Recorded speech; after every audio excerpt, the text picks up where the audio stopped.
दोस्तों, क्या आपने कभी किसी लोन ऐप से लोन लिया है? अगर लिया है और आपको लोन नहीं चुका पा रहे हैं आप और आपके रिश्तेदारों को कॉल की जा रही है और उनको धमकाया जा रहा है, तो ये वीडियो खास आपके लिए। आपको क्या स्टेप उठाने चाहिए ऐसे में? आपको ऐसा कौन सा कदम उठाना चाहिए जिससे कि आप मेंटली हरासमेंट से बच पाएँ? मतलब जो आपको ये मानसिक उत्पीड़न करते हैं, आप इससे कैसे बचें और कैसे अपने रिश्तेदारों को समझा पाएँ कि ये जो लोन ऐप है ये फ़र्ज़ी लोन ऐप है और ये जो काम कर रहे हैं ये इल्लीगल है। तो वीडियो थोड़ी सी लंबी हो सकती है, आप इसको अंत तक ज़रूर देखिएगा, क्योंकि वीडियो में बहुत सारी बातें मैंने बताई हैं, तो वीडियो थोड़ी सी लंबी होगी, तो इसको लास्ट तक देखिएगा। बहुत ही इन्फॉर्मेटिव वीडियो है और वीडियो पसंद आती है तो इसको लाइक भी कीजिएगा। नमस्कार दोस्तों, मेरा नाम अभिषेक है। आप देख रहे हैं आपका अपना चैनल सेटलमेंट टीवी। अगर अभी तक आपने चैनल को सब्सक्राइब नहीं किया तो नीचे आपको एक रेड कलर का सब्सक्राइब बटन दिख रहा होगा, उसको प्रेस कर लीजिएगा और उसके बगल में एक बेल आइकन भी होता है, उसको भी प्रेस कीजिए, जिससे कि मैं कोई भी वीडियो डालूँ सबसे पहले नोटिफिकेशन आपके पास पहुँच जाए। तो दोस्तों, सवाल ये है कि अगर हम किसी ऐप से लोन लेते हैं और अगर हम उनका लोन समय पर नहीं चुका पाते हैं, तो वो जो लोन ऐप्स वाले हैं वो हमारी कॉन्टैक्ट लिस्ट को डाउनलोड कर लेते हैं और उसके बाद वो हमारे रिलेटिव्स को कॉल करते हैं या हमारे मित्रों को कॉल करते हैं। जो भी कॉन्टैक्ट लिस्ट में हमारे नंबर होते हैं उन पर कॉल करते हैं, उनसे अभद्रता की जाती है, उनको हमारी पर्सनल डिटेल्स शेयर की जाती हैं, जैसे कि हमारा पैन कार्ड, हमारा आधार कार्ड और बहुत सारी डिटेल्स। तो इससे क्या होता है, हमारी जो सोशल इमेज है उसको ख़राब किया जाता है, क्योंकि हमारा जो फ़ोटो है, फ़ोटो के ऊपर बहुत सारी ऐप डिफ़ाल्टर लिख के भी बेचती हैं और लिख कर बेचती हैं चोर है, ऐसे करके ग्रुप भी बनाए जाते हैं, व्हाट्सएप ग्रुप, जिसमें आपके रिलेटिव्स को ऐड किया जाता है और आपको वहाँ पर बदनाम किया जाता है, आपकी वहाँ पर सोशल इमेज ख़राब की जाती है।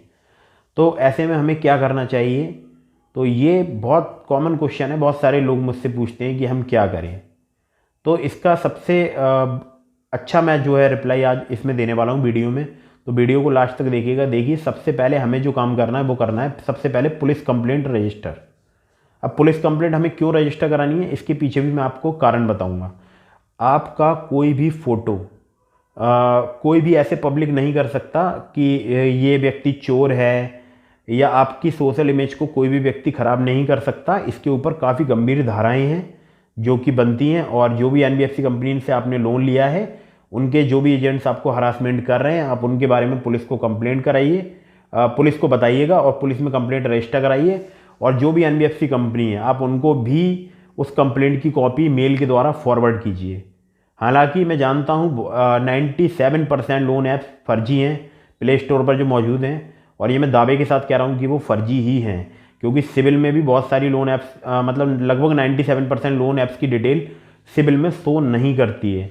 और जो भी लोन ऐप्स एनबीएफसी रजिस्टर होती हैं वो अपना सिविल में भी रिकॉर्ड दिखाती हैं कि हमने ये लोन दिया है, इतने इतने टेन्योर का लोन दिया है।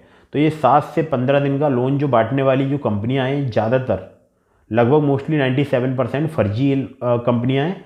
और अगर ये आपके साथ में दुर्व्यवहार कर रही हैं तो इसका सबसे पहले पुलिस कंप्लेंट रजिस्टर कराइए, क्योंकि अगर आप कंप्लेंट रजिस्टर नहीं कराते हैं तो फिर अगर बाद में कोई भी एक्शन, मान लीजिए अगर कोई रजिस्टर्ड ही कंपनी हो और वो आपके साथ में दुर्व्यवहार कर रही है, तो फिर अगर मान लीजिए अगर बाद में वो आपके खिलाफ़ कोई लीगल एक्शन लेती है, तो आपके पास भी एक प्रूफ होगा कि आपने हमें ऐसे ऐसे करके प्रताड़ित किया था और ये हमारे पास इसका सबूत है। तो आप अपने पास भी सबूत कलेक्ट करके रखिए, जिससे कि आगे भविष्य में आपको कोई परेशानी ना हो। इसके अलावा आपको क्या काम करना है मैं वो भी बताता हूँ। इसके अलावा आपको आरबीआई के कंप्लेंट पोर्टल में कंप्लेंट रजिस्टर करानी है। आरबीआई के कंप्लेंट पोर्टल में अगर आपको एनबीएफसी पता है, और एनबीएफसी आपको कैसे पता चलेगी, जब आपने लोन के लिए अप्लाई किया होगा तब आपको सैंक्शन लेटर दिखाई दिया होगा उस लोन ऐप में, तो उस पर लिखा होगा सैंक्शन लेटर पे एनबीएफसी कंपनी, या लोन एग्रीमेंट लेटर पे एनबीएफसी कंपनी का नाम लिखा होगा। तो आप वैसे करके कंप्लेंट करा सकते हैं, या फिर आप लोन ऐप के जो नंबर होता है, लोन ऐप्स का एक कस्टमर केयर नंबर होता है, अदर लोन ऐप का कस्टमर केयर नंबर होता है। बहुत सारों लोन ऐप्स का कस्टमर केयर नंबर कनेक्ट ही नहीं होता है, तब ऐसे में क्या करें? जिनका कनेक्ट होता है और जो लोन एग्रीमेंट लेटर अगर आपको प्रोवाइड कराते हैं तो आरबीआई कंप्लेंट पोर्टल में कंप्लेंट रजिस्टर करानी है। हालांकि मोस्टली केसेस में मैंने देखा लोन एग्रीमेंट लेटर प्रोवाइड नहीं कराती हैं कंपनियां, ज़्यादातर इनके नंबर जो होते हैं वो फर्जी होते हैं, या बंद मिलते हैं, स्विच ऑफ होते हैं, नॉट रीचेबल होते हैं। तो अब हमें पता ही नहीं है कि हमारी कौन सी एनबीएफसी कंपनी, तब हमें आरबीआई का एक सचेत पोर्टल है, उस सचेत पोर्टल में कंप्लेंट रजिस्टर करानी है। आप गूगल पे सर्च कर लीजिएगा आरबीआई सचेत पोर्टल, तो आपको वहाँ पर सचेत पोर्टल का लिंक मिल जाएगा, और वहाँ पर जाकर सचेत पोर्टल में आप कंप्लेंट रजिस्टर कराइएगा। ठीक है, तो आप पहले ऐसे करके कंप्लेंट रजिस्टर कराइए। अगर आपको एनबीएफसी नहीं पता तो सचेत पोर्टल में कंप्लेंट रजिस्टर कराइए। तो इसके अलावा हमें क्या काम करना है, हमें साइबर क्राइम में कंप्लेंट रजिस्टर कराना है। www.cybercrime.gov.in ये साइबर क्राइम की वेबसाइट है। आप यहाँ पर जाके कंप्लेंट अपनी रेस कराइएगा, बताइएगा कि हमारे साथ ऐसे ऐसे ऑनलाइन फ्रॉड हुआ है, हमने एक ऐप से लोन लिया था, या एक से जितनी भी ऐप से आपने लोन लिया है, वहाँ उनकी डिटेल्स, वो वहाँ पर प्रूफ्स वगैरह भी वहाँ पर आप अपडेट कर सकते हैं। तो विद प्रूफ आप वहाँ पर सचेत पोर्टल में कंप्लेंट रजिस्टर कराइएगा। और पुलिस को भी जब आप कंप्लेंट लिखाएंगे तब आप इन सब ऐप्स के नाम, अगर आपको एनबीएफसी पता है तो एनबीएफसी के नाम, ये सब कुछ पुलिस रिकॉर्ड में अपडेट करवाइएगा। तो इससे कि फ़ायदा मिलता है आगे हमें। मान लीजिए अगर कोई कंपनी एनबीएफसी रजिस्टर निकल आई, तो फिर आगे अगर मान लीजिए उन्होंने ऐप ने हमारे खिलाफ कोई लीगल नोटिस निकाला, तो फिर हम उसका वहाँ पर जवाब दे पाएंगे बहुत ही आसानी से, क्योंकि हमें पता होगा इन लोगों ने हमें मेंटली हरासमेंट किया है। तो वहाँ पर एनबीएफसी कंपनी पे एक बड़ा जुर्माना भी लग सकता है, क्योंकि आप जो भी कंप्लेंट रजिस्टर कराएंगे तो आप मानहानि की भी कंप्लेंट इनके ऊपर रजिस्टर करा सकते हैं। मानहानि का भी आप इन पर दावा कर सकते हैं, क्योंकि इन्होंने आपकी सोशल इमेज को ख़राब किया है। तो ऐसे में काफ़ी गंभीर चार्जेस बनेंगे और हो सकता है आप कोर्ट की तरफ से आपको बहुत ही पॉजिटिव रिस्पांस मिले अगर मामला कोर्ट तक जाता है। हालांकि मैंने आज तक किसी भी लोन ऐप कंपनी को, किसी भी कस्टमर को कोर्ट में घसीटते हुए नहीं देखा है। जो ये लोन ऐप हैं छोटी छोटी, जो फेक, इनकी बात कर रहा हूँ। जो लीगल हैं, जो कि 3-4 महीने के लिए लोन देते हैं और बाकायदा ईएमआई बनाकर देते हैं, उनकी बात नहीं कर रहा हूँ मैं यहाँ पर। फेक लोन ऐप्स की बात कर रहा हूँ, फर्जी कंपनियों की बात कर रहा हूँ, जो आपको बहुत ही कम दिनों के लिए अमाउंट देते हैं। मान लीजिए आपको 5,000 का अमाउंट ये लोग पास करते हैं अपनी लोन ऐप में, तो आपके अकाउंट में मात्र 3,500 ही रुपये आते हैं, और बाकी 1,500 ये अपने चार्जेस के नाम पे खा जाते हैं। तो मैं उनकी बात कर रहा हूँ। अब आपको इसके बाद क्या काम करना है, आपको अब आपके रिलेटिव्स के पास कॉल जाएगा अगर आप लोन पे नहीं करेंगे। इनका जो फर्जी लोन ऐप्स कंपनियां हैं, तो ये धमकी देती हैं कि हम आपके रिलेटिव को कॉल कर देंगे और आपका पैन कार्ड, आधार कार्ड ब्लॉक कर देंगे। तो आपको एक इन्फॉर्मेशन देता हूँ, पैन कार्ड, आधार कार्ड ब्लॉक नहीं कर सकते, इनके पास राइट्स नहीं है। इसके किसी के पास भी राइट्स नहीं है। कोई भी आ जाए, किसी के पास राइट्स नहीं है किसी का भी पैन कार्ड और आधार कार्ड ब्लॉक करने का। वो गवर्नमेंट ऑफ इंडिया का आईडी कार्ड है और गवर्नमेंट ऑफ इंडिया ने उसे इश्यू किया है, वो कोई भी ब्लॉक नहीं कर सकता। तो ये वाली बात आ जाती है कि ये पैन कार्ड और आधार कार्ड ब्लॉक करने की धमकी देते हैं, तो ये नहीं कर सकते। दूसरी बात, ये बहुत सारे लोगों को थ्रेटन करते हैं, मैसेज भेजते हैं कि हम 2 घंटे में पुलिस भेज रहे हैं आपके यहाँ पर, एक हमारे कोई अधिकारी आएंगे आपके घर, विजिट करेंगे, पुलिस लेकर आएंगे। तो ये भी गलत है। पूरी तरह से भ्रामक है। आपके घर पुलिस भी नहीं भेज सकते। अगर कोई रजिस्टर्ड कंपनी से आपने लोन लिया है तब भी आपके घर पे पुलिस नहीं आती, पहले लीगल नोटिस होते हैं, कोर्ट प्रोसीडिंग्स होती हैं। हालांकि ऐसा होता नहीं है 2-4 हज़ार के लोन के लिए, लेकिन ये कभी अगर ऐसा हो भी गया इत्तेफाक से बाई चांस, तो फिर उसमें कोर्ट में जाके हम जवाब दे सकते हैं। बहुत सारी रास्ते हमारे पास होते हैं, हमारा वकील वो तय कर देता है कि क्या क्या उनको करना है। खैर, वो एक अलग मैटर है। मैं इन फर्जी लोन ऐप्स कंपनी के बारे में बात कर रहा हूँ। अब आपको रिश्तेदारों को कैसे मैनेज करना है, तो वो भी मैं आपको बताता हूँ।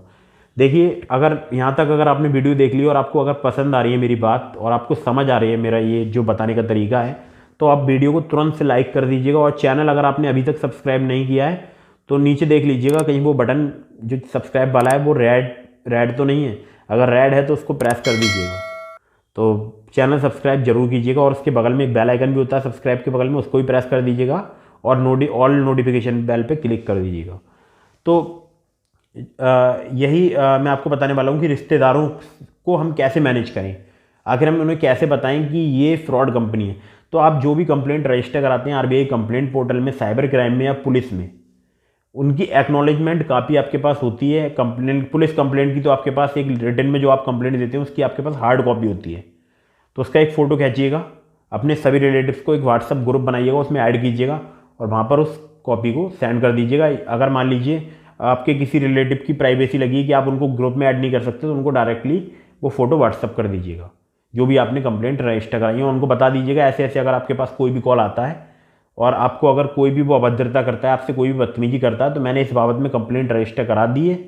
अगर आपके पास कोई कॉल आता है तो आप उसको डिनाई कर दीजिएगा, अवॉइड कर दीजिएगा या उनका कॉल रिसीव मत कीजिएगा।